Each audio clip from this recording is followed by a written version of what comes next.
ಎಲ್ರಿಗೂ ನಮಸ್ಕಾರ. Welcome to my YouTube channel. So ಇವತ್ತಿನ ವಿಶೇಷ ಏನಪ್ಪ, ದೇವ್ರ ಮೇಲೆ ಕುತ್ಕೊಂಡು ವಿಡಿಯೋ ಮಾಡ್ತಿದ್ದೀನಿ ಅಂದರೆ, ಹೌದು, ಇದು ಬೆಳಗಿನ ಜಾವ 4:15 ಮಾಡಿರೋ ಪೂಜೆ. ಸೊ ನಿಮ್ಮೆಲ್ಲರ ಜೊತೆ ಶೇರ್ ಮಾಡಬೇಕು ಅಂತ ನಾನು ವಿಡಿಯೋ ಕ್ಲಿಪ್ಪಿಂಗ್ನ ತೆಗೆದು ಹಾಕ್ತಿದ್ದೀನಿ. ಇವತ್ತು ಗುರು ಪೌರ್ಣಿಮಾ. ಸೊ ತುಂಬ ವಿಶೇಷವಾಗಿತ್ತು ನಮ್ಮನೆ ಪೂಜೆ. ನಾವು ಬೇರೆ ಕಡೆ ಎಲ್ಲ ಹೋಗ್ಬೇಕಂತ ಟ್ರಿಪ್ಪಿಗೆ ಪ್ಲ್ಯಾನ್ ಮಾಡಿದ್ವಿ. ಸೊ ಇದು ಅನ್ಎಕ್ಸ್ಪೆಕ್ಟೆಡ್ ಟ್ರಿಪ್ ಆಗಿತ್ತು. ಸೊ ಟ್ರಿಪ್ ಎಲ್ಲಿಗಪ್ಪ ಅಂದರೆ ನಮ್ಮ ಮಂತ್ರಾಲಯಕ್ಕೆ. ಸೊ ಮಂತ್ರಾಲಯಕ್ಕೆ ಹೋಗ್ಬೇಕು ಅಂತ ಯಾವುದೇ ರೀತಿ ಪ್ಲ್ಯಾನ್ಸ್ ಆಗಲಿ ಪ್ರೀ ಪ್ಲ್ಯಾನ್ ಮಾಡ್ಕೊಂಡು ಹೋಗಲೇಬೇಕನ್ನೋ ಥರ ಯಾವುದು ನಮಗೆ ಕಾನ್ಸೆಪ್ಟೇ ಇರಲಿಲ್ಲ. ಸೊ ಸಡನ್ನಾಗಿ ಹೊರಟಿದ್ದು ಅಷ್ಟೇ. ಗುರು ಪೌರ್ಣಿಮೆ ನಾಳೆ ಇದೆ, ಇವತ್ತು ಹೋಗೋಣ ಅಂತ ಎಲ್ಲ ಹೊರಟ್ವಿ. ಸೊ ನಾನು ಮನೆಯಿಂದ ಪೂಜೆ ಎಲ್ಲ ಮುಗಿಸ್ಕೊಂಡು ಹಿರಿಯೂರಿಗೆ ಬಂದು ಜ್ಯೋತಿ ಅಕ್ಕ ಮನೆಗೆ ಹೋದೆ.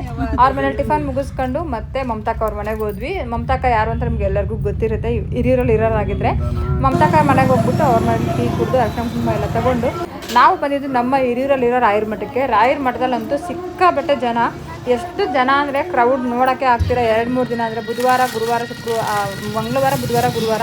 ನಾವು ಮಂಗಳವಾರ ಹೋಗಿದ್ದು ಇದು ಹೋಮ ಮಾಡ್ತಿದ್ದಾರೆ ಅಂತ. ಸೊ ಹೋಮ ಎಲ್ಲ ಮುಗಿಸ್ಕೊಂಡು ಮತ್ತೆ ನೆಕ್ಸ್ಟ್ ಗುರುವಾರ ಬೆಳಗ್ಗೆನೇ ಹೋಗಿದ್ವಿ. ದರ್ಶನ ಮಾಡ್ಕೊಂಡು ಮಂತ್ರಾಲಯಕ್ಕೆ ಹೊರಡೋಕ್ಕಿಂತ ಮುಂಚೆ ರಾಯರದ್ದು ಮಂತ್ರಾಕ್ಷತೆ ತಗೊಂಡು ಹೋಗೋಣ ಇಲ್ಲಿಂದ ಅಂತ. ಸೊ ಹೋಗ್ತಾ ಅಂದವೇ ಪೂಜೆ ಎಲ್ಲ ಮುಗಿಸ್ಕೊಂಡು ನಾವು ಕೂಡ ಹೊರಟು. ಟಿಫನ್ ಯಾರೂ ಮಾಡಿಲ್ಲ, ಟಿಫನ್ ಮಾಡೋಣ ಅಂತ ರೋಡ್ ಸೈಡ್ ಅಂದರೆ ಚಳ್ಳಕೆರೆ ಮೇನ್ ರೋಡಲ್ಲೇ ಟಿಫನ್ಗೆ ಹಾಕ್ತಿದ್ವಿ. ಇಲ್ಲಿ ಮಮತಕ್ಕ, ವೇದ ಮತ್ತು ವಸುಧಾ ಅಕ್ಕ, ಆಮೇಲೆ ಇನ್ನೊಬ್ಬರು ನನಗೆ ಜಬೀನಾ ಅಕ್ಕ ಏನೋ ಇರಬೇಕು ಅವ್ರ ಹೆಸರು, ನನಗೆ ಅವ್ರ ಹೆಸರು ಕರೆಕ್ಟಾಗಿ ನೆನಪಾಗ್ತಿಲ್ಲ. ಸೊ ತುಂಬ ಚೆನ್ನಾಗಿತ್ತು ಜರ್ನಿ. ನಾವೆಲ್ಲರೂ ಹೊರಟ್ವಿ. ನಮ್ಮ ಗಾಡಿನ ಡ್ರೈವ್ ಮಾಡ್ತಿದ್ರು ಅಣ್ಣ. ತುಂಬ ಕೇರ್ಫುಲ್ಲಾಗಿ ನಮ್ಮನ್ನೆಲ್ಲ ಕರ್ಕೊಂಡು ಹೋದ್ರು. ನಾವು ಮಂತ್ರಾಲಯನ ರೀಚ್ ಆದಾಗ ಮಧ್ಯಾಹ್ನ 3 ಗಂಟೆ ಆಗಿತ್ತು ಅನಿಸುತ್ತೆ. 2:45 3 ಗಂಟೆ ಆಗಿತ್ತು. ಸಿಕ್ಕಾಬಟ್ಟೆ ಕ್ರೌಡ್ ಇತ್ತು. ಸೊ ರೂಮ್ನ ಚೆಕ್ಔಟ್ ಮಾಡಿದ್ವಿ. ಸೊ ನಿಮ್ಗೆಲ್ಲರಿಗೂ ಗೊತ್ತಿರೋ ಹಂಗೆ ಸೊ ರೂಮ್ಸ್ ಬಗ್ಗೆ ಕೆಲವೊಂದು ಎಲ್ರಿಗೂ ಏನಾದರೂ ರಾಂಗ್ ಇನ್ಫಾರ್ಮೇಷನ್ ಇರುತ್ತೆ, ರೂಮ್ಸ್ ಎಲ್ಲ ಬೇಗ ಸಿಗುತ್ತೆ ಅಂತ. ನೀವು ಹೋಗ್ತೀರಾ ಅಂತ ಪ್ಲ್ಯಾನ್ಸ್ ಇದ್ದರೆ ಫಸ್ಟೇ ನೀವು ಪ್ರಿಪೇರ್ ಆಗಿಬಿಟ್ಟು ಹೋಗಿ. ಏನಕ್ಕೆ ಅಂದರೆ ಲಾಸ್ಟ್ ಮೂಮೆಂಟಲ್ಲಿ ವಯಸ್ಸಾಗಿರೋರು ಮಕ್ಕಳನ್ನ ಇಟ್ಕೊಂಡು ದಯವಿಟ್ಟು ಅಲ್ಲಿ ಹೋಗಿ ಪರದಾಡೋ ಥರ ಮಾಡಿಬಿಡಿ. ಏನಕ್ಕೆ ಅಂದರೆ ಅಲ್ಲಿ ಮಳೆ ಬರ್ತಿತ್ತು ಅಂದರೆ ತುಂಬಾ ಕಷ್ಟ ಆಗುತ್ತೆ. ಸೊ ಅದಕ್ಕೋಸ್ಕರ, ಯಾಕಂದರೆ ಹೊರಗಡೆ ಪರಾಂಗಣದಲ್ಲಿ ಎಲ್ಲೂ ಇರೋದಕ್ಕೆ ನಿಮಗೆ ಫೆಸಿಲಿಟಿ ಸಿಗೋಲ್ಲ. ಸೊ ಅದಕ್ಕೇನು ಮಾಡಿ ಫಸ್ಟೇ ನಾವು ಹೋಗ್ಬಿಟ್ಟು ರೂಮ್ನ ಎಲ್ಲ ಬುಕ್ ಮಾಡ್ಕೊಳ್ಳಿ. ರೂಮೆಲ್ಲ ಬುಕ್ ಮಾಡ್ಕೊಂಡಿರೋದ್ಮೇಲೆ ನಾವು ನೆಕ್ಸ್ಟ್ ಏನು ಪ್ರೊಸೆಸ್ ಇರುತ್ತೆ ಅದನ್ನು ಮಾಡ್ಕೊಳ್ಳಿ. ನಾವು ಹೋದಾಗ ಬೇಗನೆ ರೂಮ್ ಮಾಡಿ ಫ್ರೆಶ್ ಅಪ್ ಆದ್ವಿ. ಮತ್ತು ಮಂತ್ರಾಲಯಕ್ಕೆ ಎಂಟ್ರಿ ಆದ್ರಿಂದ ರಾಯರ ಮಠದ ಹತ್ರ ಬಂದ್ವಿ. ಸೊ ರಾಯರ ಮಠದ ಹತ್ರ ಏನಕ್ಕಪ್ಪ ಹೋಗಿದ್ದು ಅಂತಂದರೆ, ಸೊ ಇವಾಗಲೇ ಪ್ರಸಾದನ ತಗೊಳ್ಳೋಣ ಅಂತ. ಯಾಕಂದರೆ ಗುರುವಾರ ಬೆಳಗ್ಗೆ ಸಿಕ್ಕಾಬಟ್ಟೆ ಕ್ರೌಡ್ ಇರುತ್ತೆ ಅಂತ. ಸೊ ಪ್ರಸಾದ ತೊಗೊಂಡ್ವಿ. ಪ್ರಸಾದ ಕ್ಯೂ ಅಲ್ಲಿ ನಿಂತು ಒಂದು 1/2 ಅವರ್ ಆಗಿತ್ತು. ಆದಷ್ಟು ಬೇಗನೆ ಬಂದರು. ಪ್ರಸಾದ ತೊಗೊಂಡು ಒಂದ್ಸಲ ರಾಯರನ್ನ ದರ್ಶನ ಮಾಡ್ಕೊಂಡು ಬಂದ್ಬಿಡೋಣ ಅಂತ ಒಳಗಡೆ ಹೋದ್ವಿ. ಸೊ ಒಳಗಡೆ ಹೋದಾಗ ಸ್ಟಾರ್ಟ್ ಮಾಡಿದ್ವಿ. ನಮ್ಮೊಂದು ಅರ್ಧ ಗಂಟೆಲಿ ದರ್ಶನ ಆಯಿತು. ಏನು ಅಷ್ಟೊಂದು ಜನ ಇರಲಿಲ್ಲ. ಗುರುಪೌರ್ಣಿಮೆ ಅಂತಂದ್ರೂ ಏನಕ್ಕಪ್ಪ ಅಂದರೆ ಗುರುಪೌರ್ಣಿಮೆ ಬೆಳಗ್ಗೆನೇ ತುಂಬ ಜನ ಬಂದು ಹೋಗಿದ್ರು ಅಲ್ಲಿಂದ. ನಾವು ಹೋದಾಗ ಮಧ್ಯಾಹ್ನ 3:30-4 ಗಂಟೆ ಆಲ್ಮೋಸ್ಟ್ ಜನ ಖಾಲಿಯಾಗಿದ್ದರು. ನೀವು ಇಲ್ಲಿ ನೋಡ್ತಿರಲ್ಲ, ಇಷ್ಟು ಜನ ನಮ್ಮದು ಗ್ಯಾಂಗ್ ಹೋಗಿದ್ದು. ತುಂಬ ಚೆನ್ನಾಗಿತ್ತು ನಾವು ಹೋಗಿದ್ದು ಟ್ರಿಪ್ ಮಾತ್ರ ಈ ಸಲ. ಎಲ್ಲರೂ ಚೆನ್ನಾಗಿ ಅಡ್ಜಸ್ಟ್ ಆದರು ನಮ್ಮ ಜೊತೆ ಅಂತಲೇ ಹೇಳ್ಬೋದು. ಸೊ ಹೊರಗಡೆನೂ ಅಷ್ಟೇ, ಒಳಗಡೆ ಅಂದರೆ ರಾಯರ ಮಠದ ಹತ್ರನೂ ಕೂಡ ನಮಗೆ ವೀಡಿಯೋ ಮಾಡೋದಕ್ಕೆ ಎಲ್ಲೂ ಆಪ್ಷನ್ ಇರಲಿಲ್ಲ. ಸೊ ಅದಕ್ಕೆ ಒಳಗಡೆ ಏನೂ ಮಾಡಿಲ್ಲ. ತುಂಬ ಚೆನ್ನಾಗಾಯಿತು ರಾಯರ ದರ್ಶನ. ನೀವು ಇಲ್ಲಿ ನೋಡ್ತಿರಲ್ಲ, ಮಳೆ ಬರ್ತಾನೇ ಇದೆ. ನನಗದೇನೋ ಗೊತ್ತಿಲ್ಲ, ನಾನು ಯಾವಾಗ ಮಂತ್ರಾಲಯಕ್ಕೆ ಹೋದರೂ ಮಳೆ ಬರ್ತಾನೇ ಇರುತ್ತೆ. ಸೊ ಲಾಸ್ಟ್ ನಾವು ಮಂತ್ರಾಲಯಕ್ಕೆ ಹೋಗಿದ್ವಿ ಅಂದರೆ ಲಾಸ್ಟ್ ಟೈಮ್ ಜೂನ್ 14ನೇ ತಾರೀಕು 15ನೇ ತಾರೀಕು ಹೋಗಿದ್ವಿ. ಆವಾಗೂ ಅಷ್ಟೇ ಮಳೆ ಸಿಕ್ಕಾಬಟ್ಟೆ ಜಾಸ್ತಿ ಬರ್ತಾಯಿತ್ತು. ಆ ವಿಡಿಯೋನ ಮಾಡಿ ಹಾಕಿದ್ವಿ. ಅದು 2 ಮಿಲಿಯನ್ವರೆಗೂ ಹೋಯಿತು. ಎಲ್ಲ ನ್ಯೂಸ್ ಚಾನಲಲ್ಲಿ ಕೂಡ ಅದು ವೈರಲ್ ಆಯಿತು ವಿಡಿಯೋ. ಸೊ ತುಂಬಾ ಖುಷಿ ಆಯಿತು. ಮಂತ್ರಾಲಯ ವಿಡಿಯೋ ಅಷ್ಟೊಂದು ಹಿಟ್ ಮಾಡಿಸಿರೋದಕ್ಕೆ ಥ್ಯಾಂಕ್ ಯು ಸೋ ಮಚ್ ಎಲ್ರಿಗೂ. ಸೊ ದರ್ಶನ ಎಲ್ಲ ಮುಗಿಸ್ಕೊಂಡು ಆಚೆ ಬಂದು ಸ್ವಲ್ಪ ಹೊತ್ತೆಲ್ಲ ಟೀಗಿ ಎಲ್ಲ ಕುಡಿದು ಬಂದ್ವಿ. ಏನಕ್ಕಪ್ಪ ಅಂತಂದರೆ, ನಿಮ್ಗೆಲ್ಲರಿಗೂ ಗೊತ್ತು ಮುಸ್ತಿಕೆ ಸಿಗುತ್ತೆ ಅಂತ. ಈಗ ಅದು ಪಬ್ಲಿಸಿಟಿ ಆಗ್ತಾ ಇರೋದು. ಸೊ ನಮಗೆ ಅಲ್ಲಿ ವೀಡಿಯೋ ಮಾಡೋದಕ್ಕೆ ಅವಕಾಶ ಕೊಟ್ಟಿಲ್ಲ. ಏನಕ್ಕೆ ಅಂದರೆ ಅವರು ಪಬ್ಲಿಸಿಟಿ ಮಾಡಬೇಡಿ ಅಂತ ಹೇಳ್ತಿದ್ರು. ನನಗೆ ಯಾವ ಉದ್ದೇಶ ಅಂತ ಗೊತ್ತಿಲ್ಲ. ಸೊ ಆದರೂ ನಾನು ಕದ್ದು ಮುಚ್ಚಿ ಒಂದು ವೀಡಿಯೋ ಮಾಡಿದ್ದೀನಿ. ಸೊ ಮುಸ್ತಿಕೆ ಬಗ್ಗೆ ನಿಮಗೆ ಸಂಪೂರ್ಣ ಮಾಹಿತಿ ಬೇಕಾಗಿತ್ತು ಅಂದರೆ ಖಂಡಿತ ಕಮೆಂಟ್ ಸೆಕ್ಷನಲ್ಲಿ ತಿಳಿಸಿ, ಏನಕ್ಕೆ ಮುಸ್ತಿಕೆನ ತೊಗೊಂಬರ್ತೀವಿ ಅಂತ. ಈ ಮುಸ್ತಿಕೆನ ರಾಯರ ದರ್ಶನಕ್ಕೂ ಕೂಡ ತೊಗೊಂಡು ಹೋಗ್ತಾರೆ. ಅವ್ರಿಗೂ ಕೂಡ ಇದನ್ನು ಸಮರ್ಪಣೆ ಮಾಡ್ತಾರೆ. ಅವರು ಸಮರ್ಪಣೆ ಮಾಡಿದ್ದಾದ್ಮೇಲೆ ಬೇರೆ ಯಾರಾದರೂ ಅಲ್ಲಿ ಬಂದಿರೋಂಥ ಭಕ್ತಾದಿಗಳು ಕೂಡ ಅಲ್ಲಿ ಕೊಡ್ತಾರೆ. ಕೆಲವೊಂದು ಇನ್ಸ್ಟಾಗ್ರಾಮಲ್ಲಿ ಕೆಲವರು ವೀಡಿಯೋ ಕೂಡ ಹಾಕಿದ್ದಾರೆ, ನೀವು ಚೆಕ್ಔಟ್ ಮಾಡಿ ನೋಡ್ಬೋದು. ಸೊ ಮುಸ್ತಿಕೆ ಎಲ್ಲ ತೊಗೊಂಡು ಮತ್ತೆ ನಾವು ವಾಪಸ್ ಮಂತ್ರಾಲಯಕ್ಕೆ ಅಂದರೆ ಮಠದ ಹತ್ರ ಎಂಟ್ರಿ ಆದ್ವಿ.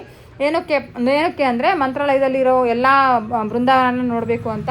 ಸೊ ಬೃಂದಾವನ ಎಲ್ಲ ನೋಡ್ಕೊಂಡು ಮುಂದೆ ಬರಬೇಕಾದ್ರೆ ನಿಮಗೆ ಗೊತ್ತಾ, ಈ ಪ್ಲೇಸಲ್ಲಿ ಅಂದರೆ ಬೃಂದಾವನಗಳು ತುಂಬ ಜಾಸ್ತಿ ಇದೆಯಲ್ಲ ಲೈನಲ್ಲಿ, ಆ ಲೈನಲ್ಲೇ ನಮಗೆ ತುಳಸಿ ಗಿಡಗಳ ಒಂದು ಪಾರ್ಕ್ ಕಾಣಿಸುತ್ತೆ. ಅದೆಲ್ಲ ತುಳಸಿ ಗಿಡಗಳನ್ನ ಎಲೆಗಳ್ನೂ ಕೂಡ ರಾಯರಿಗೆ ಸಮರ್ಪಣೆ ಮಾಡ್ತಾರೆ, ಹೂವಿನ ಹಾರಕ್ಕೆ ಅಂತ. ಸೊ ನಮಗಂತೂ ಸಿಕ್ಕಾಬಟ್ಟೆ ಖುಷಿ ಆಯ್ತು ಅದನ್ನೆಲ್ಲ ನೋಡಿ. ಅದರಿಂದ ಸ್ವಲ್ಪ ಮುಂದೆ ಬಂದು ನಿಮಗೆ ಗೊತ್ತು ಅಲ್ಲಿ ಊಟದ ಹಾಲಿದೆ ಅಂತ. ನಾವು ಊಟದ ಹಾಲ್ಗೆ ಹೋಗಿ ವೆಯ್ಟ್ ಮಾಡಿದ್ವಿ. ಎಷ್ಟು ಜನ ಅಂದರೆ ಕ್ರೌಡ್ಗೆ ನನಗೆ ಈ ರೇಂಜಿಗೆ ಜನ ಇರ್ತಾರೆ ಅಂತ ಅನ್ನಿಸ್ತಾ ಇತ್ತು ಹೊರಗಡೆ ಕೂತಾಗ. ಸುಮಾರು 7:30. ನನಗೆ ಯಾವ ಕಡೆ ಗಮನ ಇತ್ತು ಅಂದರೆ ಸೊ ಅಲ್ಲಿ ಮಠದಲ್ಲಿ ಇದು ರಥೋತ್ಸವ ನಡೀತಿರುತ್ತೆ. ಅದ್ರ ಕಡೆ ಸಿಕ್ಕಾಪಟ್ಟೆ ಗಮನ ಇತ್ತು, ಬೇಗ ಹೋಗ್ಬೇಕು ಅಂತ. ಆದಷ್ಟು ಬೇಗನೆ ರೀಚ್ ಆದ್ವಿ. ನಾನು ಊಟ ಎಲ್ಲ ಮುಗಿಸಿ ಪ್ಲೇಟಲ್ಲಿ ಇಟ್ಟು ಕೈ ವಾಶ್ ಮಾಡಿ ಹೊರಗಡೆ ಬರ್ಸೋದೆ ಆಲ್ಮೋಸ್ಟ್ ರಥ ಸ್ಟಾರ್ಟ್ ಆಗಿಬಿಟ್ಟಿತ್ತು. 7 ಗಂಟೆಗೆ ಸ್ಟಾರ್ಟ್ ಆಗುತ್ತೆ.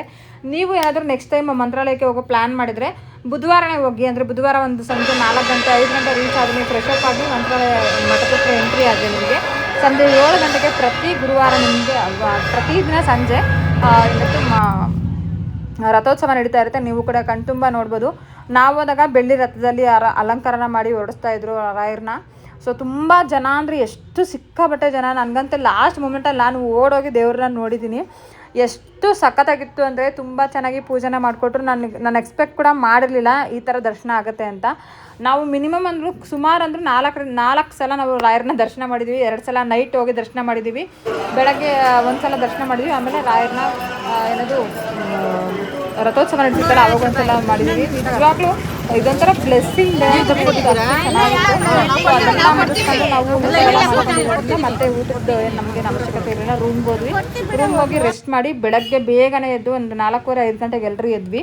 ನಾವು 6 ಜನ ಇದ್ದಿದ್ದರಿಂದ ಬೇಗ ರೆಡಿ ಆಗೋಕ್ಕೆ ಸ್ವಲ್ಪ ಟೈಮ್ ಆಯಿತು. ಆಲ್ಮೋಸ್ಟ್ ಒಂದು 6 ಗಂಟೆ 6 ಗಂಟೆಗೆಲ್ಲ ರೆಡಿ ಆಗಿದ್ವಿ ಎಲ್ಲರೂ. ರಾಯರ ಮಠದ ಹತ್ರ ಬಂದ್ವಿ. ಮತ್ತು ಎಲ್ಲರೂ ಬಂದಿದ್ದಾದಮೇಲೆ ದರ್ಶನಕ್ಕೆ ಹೋಗ್ಬೇಕು ಅಂತ ಕ್ಯೂವಲ್ಲಿ ನಿಂತಿದ್ವಿ. ಇಲ್ಲಿ ನೋಡ್ತಿದ್ರಲ್ಲ ಕ್ಯೂ. ನಾವು ಎಂಟ್ರಿ ಆದಾಗ 7 ಗಂಟೆ ಬೆಳಗ್ಗೆ ಅಂದರೆ ಕ್ಯೂವಲ್ಲಿ ನಿಂತಾಗ ರಾಯರ ದರ್ಶನ ಆಗಿದ್ದು ನಮಗೆ 9 ಗಂಟೆಗೆ. ಎಷ್ಟು ಜನ ಅಂದರೆ ಸಿಕ್ಕಾಪಟ್ಟೆ ಜನ. ನಿಜವಾಗ್ಲೂ ಪ್ರತಿ ವಾರ ಕೂಡ ಜಾಸ್ತಿ ಆಗ್ತಾನೆ ಇದ್ದಾರೆ ರಾಯರ ಭಕ್ತರು. ಸೊ ಯಾರೆಲ್ಲ ರಾಯರಿಗೆ ನಡ್ಕೋಬೇಕಂತ ಇದ್ದೀರಾ ದಯವಿಟ್ಟು ಇನ್ನೊಬ್ಬರಿಗೆ ಮೋಸ ಮಾಡ್ದಲೆ ಅಥವಾ ಇನ್ನೊಬ್ಬರ ಬಗ್ಗೆ ನೆಗೆಟಿವ್ ಮಾತಾಡ್ದಲೆ ನಿಮ್ದು ಎಷ್ಟಿದೆ ಅಷ್ಟು ಮಾತ್ರ ಯೋಚನೆ ಮಾಡಿ ರಾಯರ ಮಠಕ್ಕೆ ಹೋಗಿ. ಲಕ್ಷಾಂತರ ಜನಕ್ಕೆ ನೋವು ಮಾಡಿ ಇನ್ನೊಬ್ಬರನ್ನ ಅಯ್ಯೋ ಅನಿಸಿ ಮತ್ತೊಬ್ಬರಿಗೆ ನೋವು ಮಾಡಿ ದಯವಿಟ್ಟು ಹೋಗೋಕೆ ಹೋಗ್ಬೇಡಿ. ಯಾವತ್ತೂ ಯಾವ ದೇವರು ಕೂಡ ನಿಮ್ಮ ಕೈ ಹಿಡಿಯಲ್ಲ, ನನಗೆ ಗೊತ್ತಿರೋ ಥರ.